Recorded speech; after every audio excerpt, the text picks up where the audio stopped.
Hello friends, जय माता दी। कैसे हैं आप सब दोस्तों। पितृपक्ष बस आरंभ होने ही वाले हैं 10 सितंबर से और 25 सितंबर तक रहने वाले हैं। 25 सितंबर को सर्व पितृ अमावस्या है और इस अमावस्या के दिन सर्व पितृ का श्राद्ध किया जाता है और इन दिनों में अपने पितृ को याद करके उनका पूजन किया जाता है, श्राद्ध कर्म किया जाता है। 15 दिन के होते हैं पितृपक्ष और कौन सी तिथि इस बार कौन से दिन है सभी लोग समझ लीजिए। वैसे मैंने कल लास्ट वीडियो में बताया कि पूर्णिमा की जिनका देह अवसान होता है उनका श्राद्ध पूर्णिमा को नहीं करना चाहिए, बल्कि या तो प्रतिपदा तिथि को कीजिए या फिर आप अमावस्या तिथि को उनका श्राद्ध कर सकते हैं, क्योंकि पूर्णिमा को कुछ चीज़ों को यूज़ करने का दोष आता है। फिर भी अगर आपके यहाँ पूर्णिमा को ही करते हैं तो 10 सितंबर को ही पूर्णिमा का श्राद्ध है, साथ ही साथ प्रतिपदा का श्राद्ध भी जो पहला दिन है, पहली तिथि का श्राद्ध है, वो भी 10 सितंबर को ही होने वाला है। दूज का श्राद्ध यानी द्वितीय का श्राद्ध 11 सितंबर को, तृतीय का 12, चतुर्थी का श्राद्ध 13 सितंबर, पंचमी का 14, षष्ठी का 15 सितंबर, सप्तमी का 16, अष्टमी का 18, नवमी का 19 सितंबर, दशमी का 20 सितंबर, एकादशी 21 सितंबर, द्वादशी 22 सितंबर, त्रयोदशी का श्राद्ध 23 सितंबर, चतुर्दशी का श्राद्ध 24 सितंबर और अमावस्या का श्राद्ध 25 सितंबर को रहने वाला है। और 25 सितंबर को ही अमावस्या तिथि आएगी। सर्वपितृ अमावस्या जो है ये इसी दिन मनाई जाएगी। तो जो भी अगर आपको तिथि नहीं पता है तो सभी लोगों को सर्वपितृ अमावस्या का श्राद्ध करना है। दोस्तों, कहा जाता है कि पितृपक्ष के समय पितर पृथ्वी लोक में वास करते हैं, उम्मीद करते हैं उनके लिए श्राद्ध करेंगी, तर्पण करेंगी, पिंड दान करेंगी और इन कार्यों से वे तृप्त होते हैं और आशीर्वाद देकर वापस अपने लोक को चले जाते हैं। पितृपक्ष के दौरान गुजर चुके पूर्वज कहीं कौवे बन करके आते हैं तो अपने परिजनों से मिलते हैं, तो कहीं कोई और रूप धारण करके आते हैं। ऐसे में विधि विधान से जब आप उनका श्राद्ध करते हैं तो वे प्रसन्न होते हैं, उनकी शांति होती है और वो ऊर्ध्वलोक की ओर प्रस्थान करते हैं। जो लोग अपने पितृ को तृप्त नहीं करते, कहते हैं वो श्राप के भागी बनते हैं।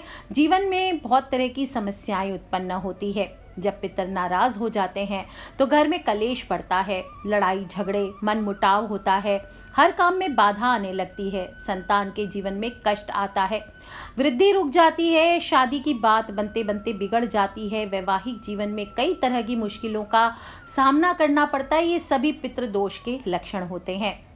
बहुत ही सरल विधि से आप अपने पितृ की आत्मा की शांति के लिए उपाय कर सकते हैं। एक तो अपने घर में हमेशा पितरों की हंसती मुस्कुराती तस्वीर लगाइए, इससे पितृ खुश होते हैं। और ध्यान रहे कि पितृ की तस्वीर घर की दक्षिण पश्चिम दीवार या कोने में लगानी चाहिए, इससे पितृ का खास आशीर्वाद मिलता है।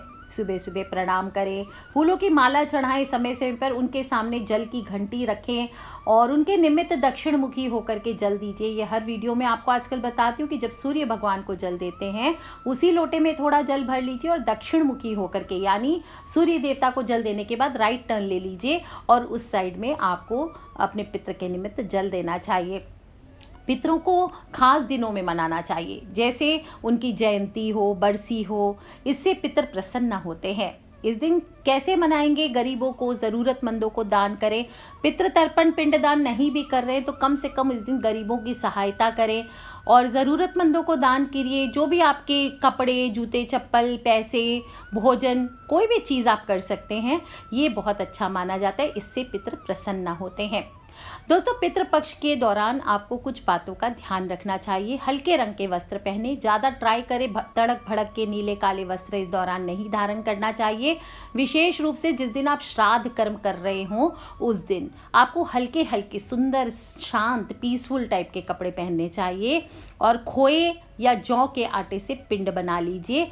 इसके बाद फूल, चंदन, कच्चा सूत, तिल, जौ, फल, मिठाई, अगरबत्ती, दही आदि के साथ पिंड दान करें।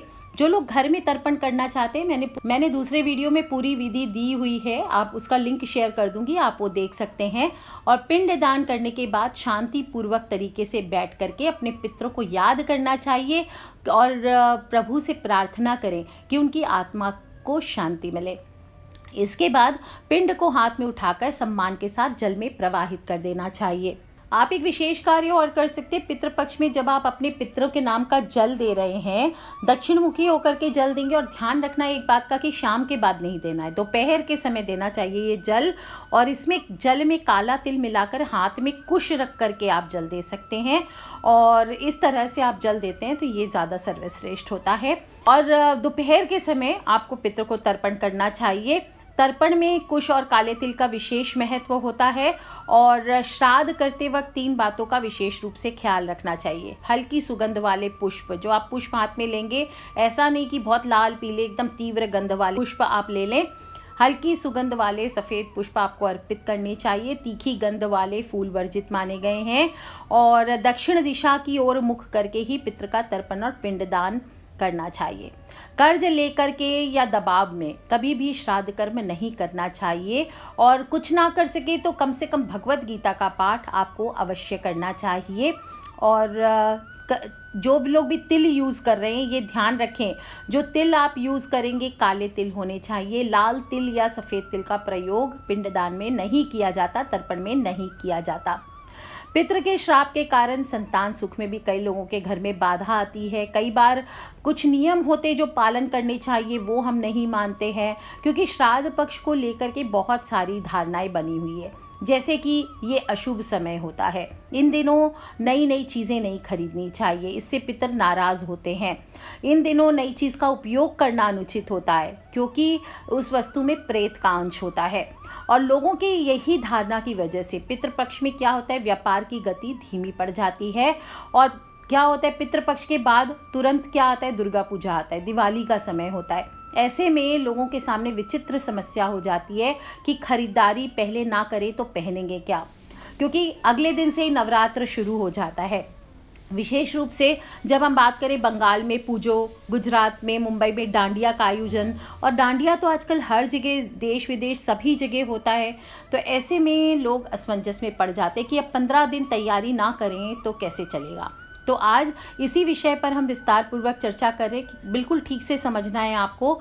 श्राद्ध पक्ष को अशुभ मानना उचित नहीं है, क्योंकि श्राद्ध पक्ष क्या होता है, गणेश चतुर्थी से शुरू होता है और नवरात्र शुरू होने के बीच में आता है। हाँ, इस दौरान कुछ कामों की मनाही होती है, वो नहीं करनी चाहिए। और इसका मेन ध्येय ये होता है कि पितृ सेवा से हम विमुख नहीं हो जाएं। और यही कारण होता है कुछ लोग भय दिखा करके इन दिनों नई चीज़ को खरीदने से रोक देते हैं। तो जान लेते हैं पितृपक्ष में सबसे पहला काम क्या करना है। सबसे पहला पितृ का स्मरण करना है, तर्पण करना है। पितृपक्ष के सभी दिन पितृ के लिए भोजन रखें। गाय, कुत्ता, कौवा आप खिलाएं, इनके माध्यम से भोजन पितृ तक पहुंचता है। जो भी श्राद्ध कर्म करेंगे सुबह 11:30 बजे से दोपहर को 2:30 बजे तक के बीच में संपन्न करना चाहिए। इसके लिए रोहिणी मुहूर्त और कुतुब मुहूर्त बेस्ट होता है। और पितृ के देव अर्यमा को, जैसे मैंने बताया, दक्षिण मुखी होकर के, तो अर्यमा देव की जय ये बोल करके भी आपको जल अर्पित करना चाहिए। इससे भी आपके पितृ शांत होते हैं। पितृपक्ष के समय में स्नान के समय तेल, उपटन, साबुन, शैम्पू, इन प्रकार की जो तड़क भड़क की चीज़ें होती है इनका उपयोग मना किया गया है। स्त्रियां बाल ना धोएं, कंघी ना करें इस दिन। स्पेशली देखिए, पूरे श्राद्ध में तो ये पॉसिबल नहीं है। अगर आप रोज़ कर्म कर रहे हैं तो ये नियम का पालन करना चाहिए। और अगर आज जैसे द्वितीय की तिथि है, दूज की तिथि है, और आज के दिन आप श्राद्ध करने जा रहे हैं, तो ट्राई करें श्राद्ध अपने जो पितृ का, लेट्स सपोज आप अपने ससुर जी का श्राद्ध निकाल रहे हैं या पिताजी का श्राद्ध निकाल रहे हैं, तो ऐसे में आपको इसके पहले स्नान जब करेंगे तो तेल साबुन ना लगाएं, कोई भी उपटन आदि नहीं लगाना चाहिए, शैम्पू ना करें। और स्त्रियां जो है वो जब बाल धोएंगी भी तो आप बालों में कंघी मत फिराइए, जस्ट उंगलियों से उसको ठीक करके रबर बैंड लगा लीजिए टाइट करके, ऐसे आपको करना चाहिए। पूरे 15 दिन तक नाखून आदि हेयर कट कराना, इनसे परहेज करना चाहिए। इतना मेंटेन नहीं हो सकता आपसे, तो कम से कम जिस दिन आपके घर में श्राद्ध हो उस समय आप कम से कम ये बातों का ध्यान रखें। इस दौरान अगर पूर्वजों की श्राद्ध तिथि पड़ती है तो पिंड दान करने वाले को बाल और नाखून अगर कटवाना पड़े तो बिल्कुल कटवाना चाहिए। और ध्यान रखना चाहिए कि इस दौरान इत्र का प्रयोग, तेज जो तीखी गंध होती है, पितृपक्ष में आपको इत्र का प्रयोग नहीं करना चाहिए। किसी भी तरह के ज़्यादा से ज़्यादा सौंदर्य प्रसाधन का, जैसे लिपस्टिक, बहुत ब्राइट लिपस्टिक हुआ, तड़क भड़क कलर के मेकअप हुए, ट्राई करना चाहिए। आपके घर में श्राद्ध हो, हम तो क्या करते हैं, अच्छे से तैयार होते हैं, सोचते हैं अरे पंडित जी खाना खाने आएंगे, इतने लोग आएंगे, तो बहुत सारा मेकअप लगा लेते हैं। हल्का आप कीजिए, लाइट सुंदर से रहिए, लेकिन तीखा मेकअप आपको नहीं करना चाहिए। पितृपक्ष में जो भोजन बनाएंगे, स्पेशली इसका बहुत नियम होता है। कहते हैं कि ज़मीन के नीचे उगने वाली सब्जियां, जैसे मूली हुआ, अरबी हुआ, आलू हुआ, इन ऐसी सब्जियां आपको पितृ को भोग नहीं लगानी चाहिए। पर मुझे नहीं लगता है कि कोई भी आलू के बिना कोई भोजन बना सकता है, इसलिए आप यूज़ करें और ट्राई करें कि इसके साथ हरी सब्जियां ज़रूर रखें। लौकी हुआ, आप तोरई हुआ, परवल हुआ, खीरा हुआ, ये चीज़ें आप उपयोग करें। और जब तक श्राद्ध चले आपको ध्यान रखना चाहिए, कच्चे अनाज नहीं खाने चाहिए। स्पेशली जैसे स्प्राउट्स वगैरह भिगो देते हैं, जैसे दाल, चावल, गेहूँ आदि स्प्राउट्स बनाने के लिए, या जो चने की दाल होती है, चने की चीज़ें होती हैं, चने से बना हुआ सत्तू होता है, और ये सब चीज़ें आपको नहीं खाना चाहिए।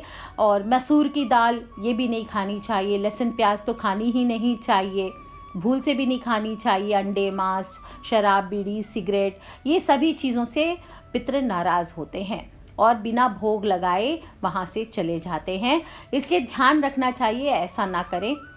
हमेशा पितृ की थाली निकालने के पहले आपको भगवान को भोग लगाना चाहिए। भगवान को भोग लगाने के बाद पहले आपको पितृ की थाली निकालना चाहिए। ब्राह्मण भोजन या जिनको भी आप जीवों को भोजन करा रहे हैं उनको कराइए, इसके बाद ही भोजन खाना चाहिए। चखना नहीं चाहिए, श्राद्ध का भोजन आपको चखना नहीं चाहिए। श्राद्ध पक्ष में कुछ लोग क्या कहते हैं, अड़ोस पड़ोस में भोजन बना श्राद्ध का, सब लोग खाना पीना शुरू कर देते हैं। ट्राई करें कि श्राद्ध का भोजन दूसरों के घरों का ना खाएं। भोजन का अधिकार किसका होता है श्राद्ध का? काग का, गाय का, श्वान का यानी डॉग्स का, पीपल का, देव का और ब्राह्मण का। लोगों को दूसरों के घरों का श्राद्ध का भोजन नहीं खाना चाहिए। अगर आप ही के परिवार में है तो बिल्कुल खाइए, बाकी अड़ोस पड़ोस दूसरे परिवारों का नहीं खाना चाहिए। पितरपक्ष के दौरान घर को गंदा भी नहीं रखना चाहिए। और ध्यान रखें, जब तक ब्राह्मण, अगर आपके घर में तिथि का श्राद्ध है तो जब तक ब्राह्मण भोजन करके ना चला जाए, झाड़ू नहीं निकाला जाता है। इसलिए दो काम नहीं करने हैं आपको श्राद्ध निकलने के पहले। एक, झाड़ू नहीं लगाना है, दूसरा, कपड़े नहीं धोने हैं। जब श्राद्ध निकल जाए, भोजन का भाग निकल जाए, इसके बाद आप झाड़ू पोछा कीजिए, या आपको कपड़े धोने हैं तो आप धो सकते हैं। गंदा घर ना हो, इसके लिए एक दिन पहले ही तैयारी कर ले, घर को साफ सुथरा रख ले। और सुबह के समय आप पोछा लगा सकते हैं, पर झाड़ू मार करके कचरा घर के बाहर ना निकालें। श्राद्ध पक्ष के दौरान घर के किचन में बासी खाना या जूठा खाना भी टच नहीं करना चाहिए। जो भी श्राद्ध का भोजन बनाएंगे, बिल्कुल गैस को साबुन से पोंछ करके, ये नहीं कि आपने अभी चाय बनाया पीने के लिए और उसी गैस पर आप भोजन भी चढ़ा दे रहे, ऐसी गलती ना करें। या पीरियड्स में आपने टच किया हुआ है गैस, उसी पे आप भोजन बना रहे हैं, ऐसी गलतियां आपको नहीं करनी है। पितृपक्ष में किसी भी तरह के बुरे कार्य करने से बचना चाहिए। बुरा सोचना, बुरा बोलना, बिल्कुल बंदर, गांधी जी के 3 बंदर बन जाइए। बुरा मत सुनो, बुरा मत कहो, बुरा मत देखो, इस प्रकार से हो जाइए। घर पर हमारे पितृ किस रूप में आएंगे, हमारे पूर्वज किस तिथि पर पितरों का तर्पण लेने आएंगे, ऐसे में उनकी तिथि का श्राद्ध आपको अवश्य करना चाहिए। कुछ लोग पितृपक्ष में नए वस्त्र खरीदना, पहनना अशुभ मानते हैं, क्योंकि ज़्यादातर लोगों की धारणा बनी हुई है कि इस तरह की नई चीज़ खरीदना अशुभ होता है। इस समय पितृ धरती पर लौटते हैं, ऐसे में नई चीज़ों को नहीं खरीदना चाहिए। कहते प्रेतों का वास हो जाता है इसमें। आपको आज मैं बहुत क्लियर शब्दों में बता दूं, किसी भी शास्त्र में, किसी भी ज्योतिष शास्त्र में इस बात का कहीं भी उल्लेख नहीं किया गया है कि पितृपक्ष में कोई भी नई चीज़ आप नहीं खरीद सकते या खरीदना अशुभ होता है। कुछ लोग कहते हैं इस समय आप जो भी चीज़ खरीदेंगे वो पूर्वजों को समर्पित हो जाती है। कोई कहता है नाराज़ हो जाते हैं, सिर्फ श्राद्ध कर्म सेवा करनी चाहिए, लेकिन इन बातों का कोई आधार नहीं है। ज्योतिष में हम मानते हैं अगर आपके यहाँ कोई नई वस्तु आती है तो पितर आपके पिता हैं, पूर्वज हैं, अपने बच्चों की तरक्की देख करके खुश होते हैं। और इस बार तो पितृपक्ष में बहुत ज़बरदस्त शुभ योग बन रहे हैं। ऐसे में कुछ लोग घबरा रहे हैं कि हम नई गाड़ी लेना चाह रहे हैं, नया घर लेना चाह रहे हैं, हम नए कपड़े खरीदना चाह रहे हैं। या नई वस्तु खरीदना चाह रहे हैं, तो आप कोई भी शुभ मुहूर्त देख लीजिए पहले कि कौन से दिन शुभ मुहूर्त है। ये देख करके आप बिल्कुल कोई भी नई चीज़ खरीद सकते हैं। सिर्फ आपको ये नहीं देखना है कि पितृपक्ष है तो हमें चीज़ खरीदनी नहीं है। अगर मुहूर्त अच्छा है तो आपको ये ज़रूर खरीदना चाहिए। ऐसे भी पितृपक्ष में कितने सारे ऑफर्स आते हैं अभी, तो मन में कोई भी शंका नहीं रखें, आराम से खरीदारी कीजिए, क्योंकि आपके पूर्वज नई चीज़ों को देखकर खुश ही होंगे। और श्राद्ध कर्म को पूरे दिल से कीजिए। जिस दिन तिथि का श्राद्ध हो उस दिन सुबह सुबह शॉपिंग मत चले जाइए, पहले अपनी श्राद्ध विधि आदि कर लीजिए, अच्छे से पितृ को तृप्त करके विदा कीजिए, इसके बाद आप अपनी शॉपिंग कीजिए। इससे पूर्वज खुश भी होते हैं और जाते जाते आपको सुख समृद्धि और ऐश्वर्य का आशीर्वाद भी देते हैं। तो आपको ये चीज़ अपने मन से अब निकाल दीजिए, बिल्कुल निकाल दीजिए कि कोई भी शुभ मुहूर्त हो उसमें खरीदारी करने पर कोई भी प्रकार का दोष नहीं लगता है, और इन चीज़ों में उल्टा आपको सुख मिलता है और वृद्धि होती है। एक पॉइंट पे मैं बात कर लूँगी, ये तो हुआ शॉपिंग की बात। एक क्वेश्चन बहुत सारा आ रहा है, पितरों के लिए पिंडदान घर के बेटे या पुरुषों को करना चाहिए। अब घर में बेटे ना हो या कोई कारणवश बेटे उपस्थित ना हो तो बेटियां कर सकती है या नहीं। तो आपको इस पॉइंट पे भी क्लियर कर देती हूँ कि परिजनों के मौत के बाद वैसे तो बेटे का प्रमुख कर्तव्य हमारे देश में माना गया है, और अगर दूसरे तरफ देखें तो बिना आत्माओं को सांसारिक बंधनों से मुक्ति नहीं मिलती है अगर उनका प्रॉपर तरीके से पिंडदान आदि नहीं किया जाए, और भूलोक में वो भटकते रहते हैं। ऐसे में उनकी आत्मा की शांति और मोक्ष प्राप्ति के लिए पिंडदान करना, श्राद्ध करना ये ज़रूरी है। तो अगर घर में बेटे ना हो, पुरुष ना हो, तो बेटियां पिंडदान कर सकती है, इसे भी विधि सम्मत कहा गया है। कोई भी घर का वरिष्ठ सदस्य श्राद्ध कर्म कर सकता है, कोई चाहे पोते हो, नाती हो, इनको भी तर्पण और श्राद्ध का अधिकार है। मार्कंडेय पुराण में तो कहा गया कि अगर किसी व्यक्ति का पुत्र ना हो तो सिर्फ बेटी नहीं, बेटी का बेटा यानी नवासा भी तर्पण कर सकता है। बेटा ना हो तो सास ससुर का पिंडदान बहू भी कर सकती है। इसी तरह ससुर का श्राद्ध दामाद भी कर सकता है। अगर कोई पुत्र ना हो और बेटी की अगर शादी ना हुई हो तो उसे भी अपने माता पिता के श्राद्ध करने का अधिकार है। कुल का कोई भी सदस्य नहीं बचा हो तो ऐसी हालात में उनका तर्पण कुल के पुरोहित भी कर सकते हैं।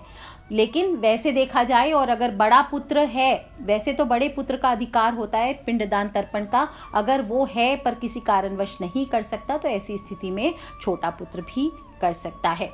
समय पर श्राद्ध करें, ये इम्पॉर्टेंट है। सुबह सुबह का श्राद्ध, रात्रि में श्राद्ध ये नहीं करना चाहिए, पितृ नाराज हो जाते हैं। कभी भी रात्रि में श्राद्ध शाम के बाद ना करें, राक्षसी समय होता है, दोनों संध्या हो रही होती है, उस समय श्राद्ध कर्म नहीं करना चाहिए। श्रेष्ठ समय क्या है? कुतुब काल और रोहिणी काल। और मैं ये सारे समय रोज आपको कम्युनिटी में जुड़े रहिएगा, हर दिन का कुतुब काल और रोहिणी काल में रोज अपडेट करूंगी, तो आप उस दिन की तिथि का श्राद्ध चेक कर सकते हैं। और 15 दिन तक ये चलने वाले श्राद्ध में विवाह, नींव पूजन, मुंडन, गृह प्रवेश ये अशुभ बताया गया है, तो ट्राई करें कि इस तरह के कार्य ना करें। और बाकी शॉपिंग कर सकते हैं बिल्कुल। किसी भी तरह से आप जब श्राद्ध पक्ष बिताने जा रहे हैं तो बड़े बुजुर्गों का जो हमारे जीवित बड़े बुजुर्ग हैं उनका अपमान किसी भी आप अवस्था में ना करें। घर की स्त्रियों का भी मान सम्मान करें। स्त्रियों को भी चाहिए कि अपने घर में जो अपने पति हैं, अपने रिलेटिव्स हैं, सास ससुर हैं, बच्चे हैं, सभी का सम्मान करें। सभी लोग एक दूसरे को सम्मान करें, श्रद्धा दें, क्योंकि बाद में आप श्राद्ध करेंगे, अभी श्रद्धा ही नहीं है तो फिर कोई फ़ायदा नहीं। और झूठ ना बोलें, ब्याज का धंधा आदि ना करें, और पशु पक्षियों की सेवा अवश्य करें, क्योंकि यही बात कब आपके पितृ कौन सी अवस्था में, कौन से रूप में आपके घर में आ जाएं हमें नहीं पता। तो हर आगंतुक को, हर भिखारी को, हर मांगने वाले को, हर घर पे आए मेहमान को आपको बहुत ही प्यार से, कोई जीव आए उनको मारना नहीं है, उनको भगाना नहीं है, थोड़ा सा भोजन देकर हाथ जोड़ करके विदा करें। आज के लिए इतना ही दोस्तों। खिलखिलाते रहे, मुस्कुराते रहे। छोटी छोटी बातें मैंने शेयर करने की कोशिश की है, तो अपने सभी फ्रेंड्स, फैमिली, मम्मी पापा, भाई बहन, बच्चे, जो लोग भी सोचते हैं कि श्राद्ध पक्ष में, पितृपक्ष में खरीदारी करें या ना करें, असमंजस में रहते हैं, उन सभी से इन वीडियोज़ को ज़रूर शेयर किया करें, क्योंकि हमें नहीं पता कौन सा उपाय कब किसकी लाइफ बदल दे। So take care friends, love you all, जय माता दी, बम बम भोलेनाथ की। आप सभी को पितृपक्ष की हार्दिक हार्दिक शुभकामनाएं।